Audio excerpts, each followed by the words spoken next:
Story, les rendez-vous d'Alfred Hitchcock racontés par Serge Sauvion. Aujourd'hui, du salami dans la planque d'Edward Whelan.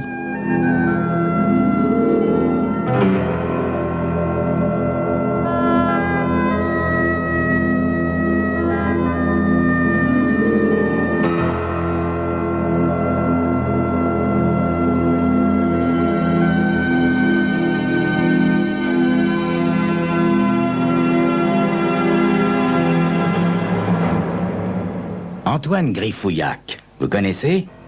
Non? Moi, je le connais, bah forcément, c'est mon oncle. Ah, sacré tonton, je peux vous l'affirmer, qui a roulé sa bosse dans tous les pays, qui a fait tous les métiers. Il lui est même arrivé de travailler pour la police. Oui, je vous jure. Remarquez, personne lui en veut dans la famille, parce que c'est notre tonton et qu'on a précisément le sens de la famille. À 80 ans, faut voir comme il est vert et comme il tient encore l'agneau. Moi, j'adore partager la bouteille avec mon tonton préféré parce que il manque jamais d'en raconter une bien bonne. Tenez par exemple l'histoire du grand magasin Bradou, le grand magasin d'Orléans.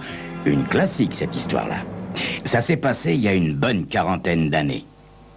Moi, j'étais pas né. C'est bien dommage parce que j'aurais vraiment aimé être là. Donc, il y a une quarantaine d'années, le directeur du magasin, monsieur Émile Bradou, est un petit homme gros qui fait penser à un ballon sur le point de se dégonfler. Remarquez, ce jour-là, il donnerait plutôt l'impression du contraire, et l'impression qu'il est sur le point d'exploser à cause de l'odeur. En effet, il devient de plus en plus évident que l'inspecteur Lagache est en train de se réconforter avec une solide provision de sandwich au salami à l'ail. Monsieur Bradou fronce le nez et regarde autour de lui pour voir si, à part lui, quelqu'un à portée d'odorat du poste d'observation improvisé aurait remarqué quelque chose. En tout état de cause, certains vendeurs et certains clients l'ont senti, mais pas encore localisé. Ça se voit à leur façon de froncer les narines en regardant à droite et à gauche, comme un chat qui serait entré dans une boucherie par erreur. Monsieur Bradou pince les lèvres et hasarde un œil vers l'étalage de carton vide en forme de tour, dans laquelle l'inspecteur Lagache est en planque. Monsieur Bradou est furieux. Enfin quoi, si l'inspecteur Lagache ne peut pas tenir une matinée sans manger ces maudits sandwichs au salami à l'ail qui empuantissent l'atmosphère, où va-t-on? Monsieur Bradou s'éloigne avec élégance et célérité, direction rayon parfumerie, le rayon qui est juste à côté de la planque de l'inspecteur Lagache. Quelques minutes plus tard, il vaporise, mine de rien, un demi-flacon de Soir de Paris autour de la planque de Lagache. Il attend toute narine dehors. Moins. C'est mieux, c'est nettement mieux. D'ailleurs, les vendeurs et les clients alentours défroncent les sourcils pour retourner avec indifférence qui à son travail, qui à son achat. N'empêche, pour Émile Bradou, le choix irréfléchi de l'inspecteur Lagache en matière de nourriture aurait pu trahir sa présence et leur coûter la capture du bandit armé qu'ils attendent. À cette pensée, Émile Bradou ne peut réprimer un frisson, sitôt suivi d'un autre frisson plus long, plus profond, à l'idée que la capture imminente du malfaiteur pourrait fort bien être, disons, difficile, mauvais, pour son cœur de patron du plus grand magasin d'Orléans, tout ça.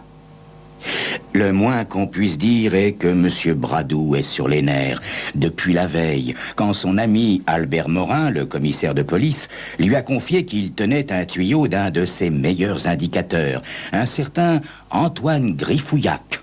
Mon tonton, quoi. Un tuyau selon lequel un truand de haut vol était descendu en ville avec le projet de s'en prendre au magasin Bradou.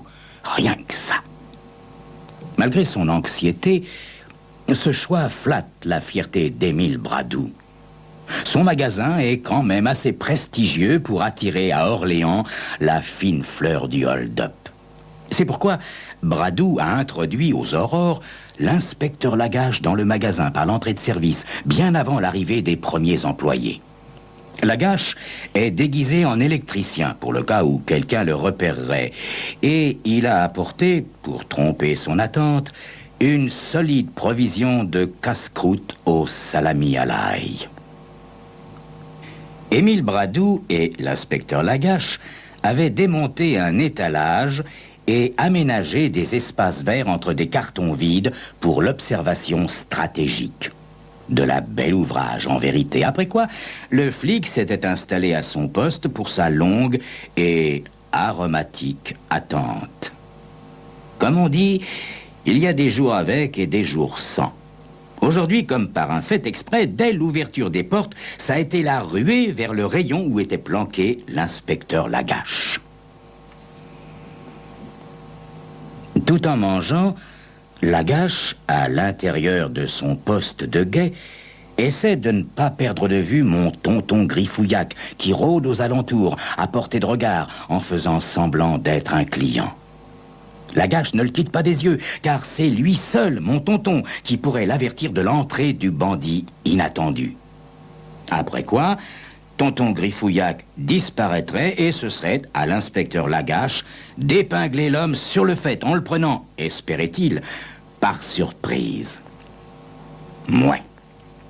Tout ça, c'est pas dans la poche, pense l'inspecteur Lagache, qui s'aperçoit qu'il ne lui reste plus qu'un seul sandwich au salami à l'ail, qu'il s'empresse d'ailleurs d'avaler. Vous l'avez compris, ce brave inspecteur Lagache est avant tout un estomac.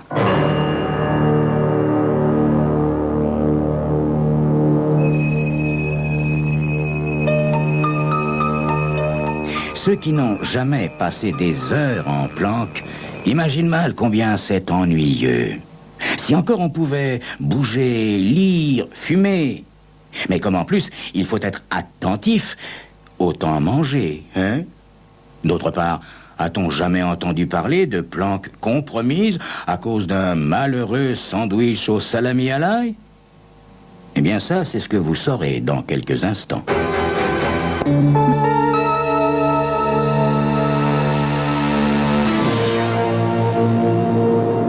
Presque midi, le coup est annoncé pour la fin de la matinée, autant dire que son cœur bat la chamade.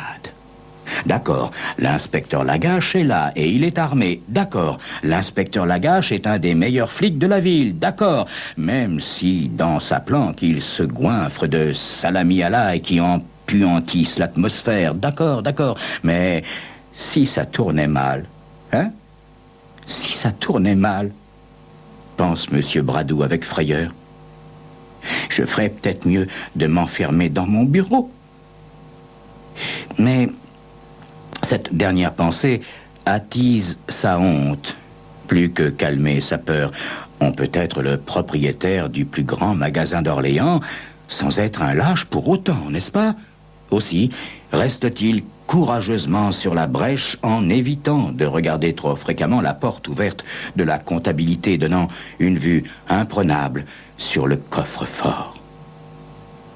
Le cœur battant, Monsieur Bradou ramène son regard vers les clients et les vendeurs, puis sur une petite vieille qui passe non loin et s'arrête à un rayon.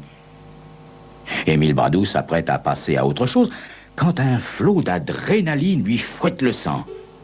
Il file aussi discrètement que possible vers le poste d'observation de Lagache, touche un carton comme pour consolider la pile et souffle à l'inspecteur, la bouche tordue comme dans une mauvaise bande dessinée. Inspecteur, regardez là à ma droite, là, après le rayon du linge de maison. Voyez, cette petite vieille avec un grand manteau vague? Ah, fait la voix caverneuse et odorante de Lagache. Eh bien, je crains fort qu'elle ne soit en train de voler, inspecteur. Vous croyez, monsieur Bradou? Moi, je vois seulement une petite vieille qui fait ses emplettes. En fait, l'inspecteur Lagache sait parfaitement bien que la petite vieille est en train de voler. Il y a même un bon moment qu'il l'a repérée. Il n'a pas pu s'empêcher de la remarquer. Cette petite vieille n'est qu'un amateur maladroit, une kleptomane sans doute. Pauvre petite vieille. N'empêche, kleptomane ou pas, le vol à l'étalage est un délit et Lagache est un flic. En d'autres circonstances, il l'aurait arrêté aussi sec. Mais aujourd'hui, à quoi bon inquiéter encore le pauvre monsieur Bradou qui est déjà en train de flipper comme une bête? D'ailleurs, si cette chiffre molle de Bradou oublie les priorités, l'inspecteur Lagache, lui, les a très bien en tête. N'est-il pas là pour ça, hein? Un minimum de bon sens, que diable! En En s'agitant pour attraper une inoffensive petite voleuse de rien du tout, cette andouille de Bradou risque de faire rater la capture d'un bien plus gros gibier. L'inspecteur Lagache prend une profonde aspiration, une aspiration fleurant bon le salami à l'ail, puis laisse s'échapper la moitié de l'air avant d'émettre le premier chuchotement. « Écoutez bien, monsieur Bradou. Oubliez cette petite vieille, s'il vous plaît, et éloignez-vous d'ici avant de me faire repérer. » Émile Bradou rougit violemment et s'éloigne en essayant de récupérer un brin de dignité. Oubliez la petite vieille. Facile à dire pour un flic, mais pour Émile Bradou, c'est une autre paire de manches. Dans quelques circonstances que ce soit, un propriétaire de grand magasin ne peut ignorer un vol à l'étalage. Ce serait contre nature, n'est-ce pas? Sans compter qu'il a la certitude que la petite vieille le provoque, avec toutes les grimaces qu'elle fait pour passer inaperçue. Émile Bradou voit alors la petite vieille au grand manteau flottant s'approprier prestement et joyeusement un transistor ici, une trousse à manicure là, et diverses marchandises dans tous les rayons de l'établissement. Les vendeuses et les vendeurs, qui ont également remarqué le manège, regardent avec étonnement leur patron. Mais lui, Émile Bradou, ne peut que hausser les épaules et endurer stoïquement leur regard stupéfait. Mauvais pour le moral, tout ça. Ça aura certainement un effet durable, même lorsque tout sera fini, même lorsque le bandit que l'on attend sera arrêté et mis à l'ombre. Parce que laisser opérer une voleuse au grand jour et sous le regard de tous, ça ne s'est jamais vu de mémoire de grand magasin Bradou. Jamais.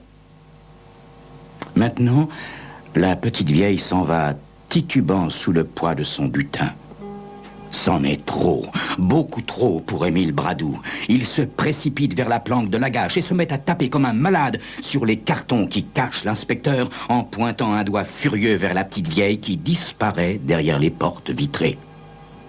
C'est alors que Lagache voit mon tonton Griffouillac lui faire le signe convenu, le signe l'avertissant de l'entrée en scène du bandit que l'on attend. L'inspecteur Lagache se redresse doucement, tandis que mon oncle lui indique un type, une sorte d'armoire à glace, regardant autour de lui avec ce qui lui semble être un faux air d'innocence. Mais avant même que Lagache ait pu faire le moindre geste, le grand type tourne les talons illico et ressort par la porte vitrée. Bah forcément. Les gesticulations de cette andouille de Bradou lui ont mis la puce à l'oreille. L'inspecteur Lagache sacrifie encore une demi-heure, au cas où, puis, résigné devant tant de bêtises, s'extrait de sa cachette des crampes partout, dans le corps, dans l'esprit, dans l'estomac. D'un pas lourd, il se dirige tout droit vers les toilettes avant de retourner au commissariat. Tout ce qu'il espère, c'est que le commissaire Morin le croira. C'est Bradou qui a tout fait rater, n'est-ce pas? Quant à mon tonton Griffouillac, il a filé directement après avoir assuré la partie de son contrat. Une fois dehors, il s'arrête sous une porte cochère, sort la flasque de gnôle qu'il a toujours sur lui et s'en envoie un solide gorgeon. À quelques mètres de là, il voit la petite vieille s'arrêter à un carrefour. Mais quand l'agent, qui règle la circulation, s'approche d'elle et la prend par le bras, tonton Griffouillac se met à manquer d'air. Heureusement, il voit le flic arrêter les voitures et aider la vieille dame à traverser le carrefour si dangereux. Alors, tonton Griffouillac pousse un soupir de soulagement et sourit. Cette vieille farceuse d'Adélaïde, elle s'en est encore tirée. Il y a des années qu'elle a abandonné la profession, mais il y a des jours où elle peut pas résister à l'envie de remettre ça en se persuadant que c'est la dernière. Mais le problème, c'est que ça risque vraiment de devenir la dernière fois. Ça, c'est sûr et certain. N'empêche, il la comprend, tonton Griffouillac. Il la comprend et il l'aime, sa petite sœur Adélaïde. Adélaïde, sa cadette de 5 ans. Alors, Il fait tout ce qu'il peut pour l'empêcher de se faire pincer. En mettant la flasque de gnôle dans sa poche, tonton Griffouillac se demande vaguement qui était ce grand type qu'il a montré à Lagache. Un Pékin qu'il a échappé belle, en tout cas. D'une façon ou d'une autre, ma grand-tante Adélaïde regagne son appartement, verrouille la porte et enlève ce manteau si lourd qui la tasse plus que le poids des ans. Elle secoue le contenu des grandes poches intérieures au-dessus de son lit, sur l'air de « Sésame, ouvre-toi ». Puis, elle dispose le butin avec art. Un assez joli butin, ma foi. Presque à la hauteur de ce qu'elle glanait jadis. Ça, on ne peut pas le nier. Elle saisit une grande bouteille de parfum, la flatte du regard et s'amuse à vaporiser son contenu dans l'air de sa chambre. Elle renifle, fronce les sourcils et lit l'étiquette. Soir de Paris. Ah oui, c'est le nom exact.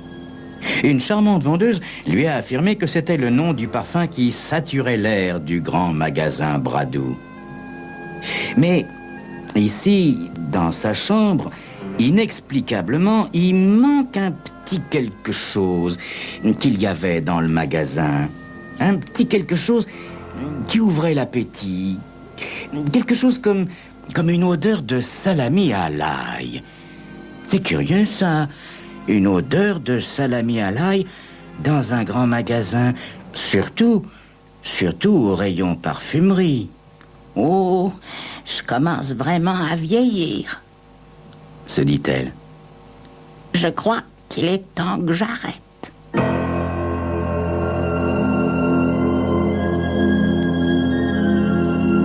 C'était Crime Story, les rendez-vous d'Alfred Hitchcock racontés par Serge Sauvion. Aujourd'hui, du salami dans la planque d'Edward Wallen.